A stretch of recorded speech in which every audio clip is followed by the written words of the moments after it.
नमस्कार मैत्रिणींनो, माझ्या यूट्यूब चॅनलमध्ये तुमचे स्वागत आहे. आज मी तुम्हाला सांगणार आहे बेलपत्र ह्याचे महत्त्व. हे हिंदू धर्मात अतिशय पवित्र मानले जाणारे झाड आहे. भगवान शिवाला बेलपत्र अत्यंत प्रिय असल्यामुळे या झाडाची पूजा करणे, त्याला दिवा लावणे आणि त्याची सेवा करणे हे विशेष पुण्यकारक मानले जाते.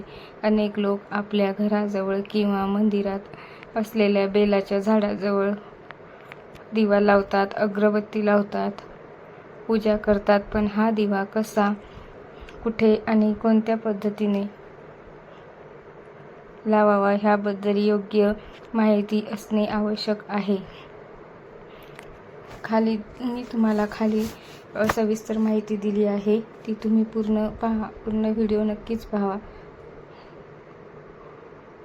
शेवटपर्यंत व्हिडिओ नक्की पहा, तरच तुम्हाला समजेल की बेलपत्राच्या झाडाला दिवा लावण्याचे महत्त्व. बेलपत्राच्या झाडाला दिवा लावण्याचे कसे महत्त्व आहे हे पूर्णपणे जाणून घेऊया. पूर्ण व्हिडिओ शेवटपर्यंत नक्की पहा. बेलाच्या झाडाला दिवा लावणे म्हणजे केवळ एक धार्मिक कृती नसून त्यामागे आध्यात्मिक आणि सकारात्मक ऊर्जा आणि निर्माण करण्याचा उद्देश असतो. असे मानले जाते की बेलाच्या झाडाला भगवान शिवाचा वास असतो. यामुळे या झाडाला दिवा लावल्याने घरातील नकारात्मक ऊर्जा कमी होते आणि सकारात्मक वातावरण निर्माण होते. तसेच मनशांती पण होते. आरोग्य, समृद्धी, पैसा मिळण्यास मदत होते, सुख प्राप्ती होते आणि घरात पैसा येणे पण चालू होते.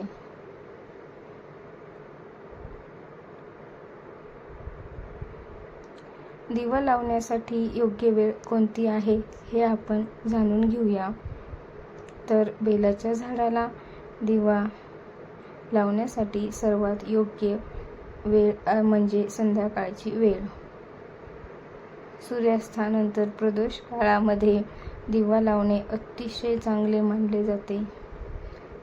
त्या वेळेला दिवा लावल्यास त्याचा अधिक चांगला परिणाम होतो. काही लोक सकाळीही दिवा लावतात, पण संध्याकाळी लावलेला दिवा हा अधिक शुभ मानला जातो. दिवा लावल्याने सगळे काम होतात. विशेषतः सोमवार, श्रावण महिना आणि महाशिवरात्री किंवा प्रदोष व्रताच्या दिवशी दिवा लावणे अत्यंत शुभ मानले जाते, फलदायी ठरते.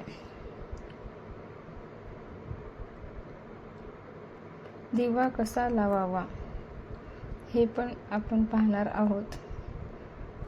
दिवा लावताना स्वच्छता आणि श्रद्धा या दोन गोष्टी अत्यंत महत्त्वाच्या आहेत. सर्वप्रथम ज्या ठिकाणी बेलाचे झाड आहे तिथे त्या परिसराची स्वच्छता करावी. त्यानंतर खालीलप्रमाणे दिवा लावावा. तर काय करावे? मातीचा किंवा पितळेचा दिवा वापरणे उत्तम मानले जाते आणि दिव्यात तूप किंवा तेल वापरावे. तुपाचा दिवा अधिक शुभ मानला जातो आणि कापसाची वात तयार करून दिव्यात ठेवावी. दिवा लावताना मनात भगवान शिवाचे स्मरण करावे. ओम नमः शिवाय हा मंत्र जप करावा. 108 वेळा केला तर खूप छान. आणि दिवा कुठे लावावा? तर बेलाच्या झाडाला दिवा लावताना तो झाडाच्या अगदी मुळाशी किंवा खोडाजवळ लावावा. मात्र दिवा झाडाला हानी पोहोचणार नाही अशा सुरक्षित ठिकाणी अंतरावर ठेवणे महत्त्वाचे आहे. झाडाच्या मुळाजवळ एक छोटासा सपाट दगड किंवा वीट ठेवून त्यावर दिवा ठेवता येतो. काही लोक झाडाभोवती छोटासा चौथरा तयार करून त्यावर पण दिवा ठेवतात. तुम्ही तसेही करू शकता. त्यामुळे झाडाला पण विजा होणार नाही विशेष उपाय सांगणार आहे ते तुम्ही पूर्ण पहा. बेलाच्या झाडाला दिवा लावताना काही विशेष उपाय आहेत ते आपण पाहणार आहोत. ते केल्यास अधिकच फायदा होतो, चांगला परिणाम सुद्धा मिळतो. तर दिवा लावताना 3 वेळा ओम झाडाभोवती प्रदक्षिणा घालावी. त्यानंतर झाडाला पाणी अर्पण करावे.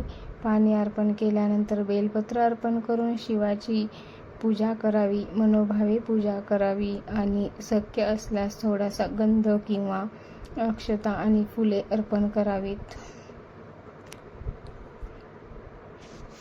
काळजी घेण्याच्या काही गोष्टी आहेत त्या आपण जाणून घेऊया. दिवा लावताना काही गोष्टींची विशेष काळजी घ्यावी. दिवा लावताना आग सुरक्षित ठेवावी.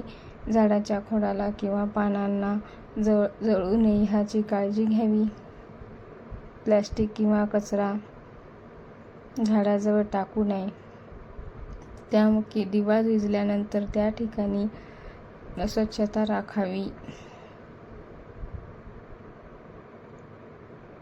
बेलाच्या झाडाला दिवा लावणे म्हणजे ही एक साधी पण अत्यंत प्रभावी धार्मिक कृती आहे. यामुळे मन शांती, सकारात्मक विचार आणि ऊर्जा सगळे काम मार्गी लागतात आणि भगवान शिवाची कृपा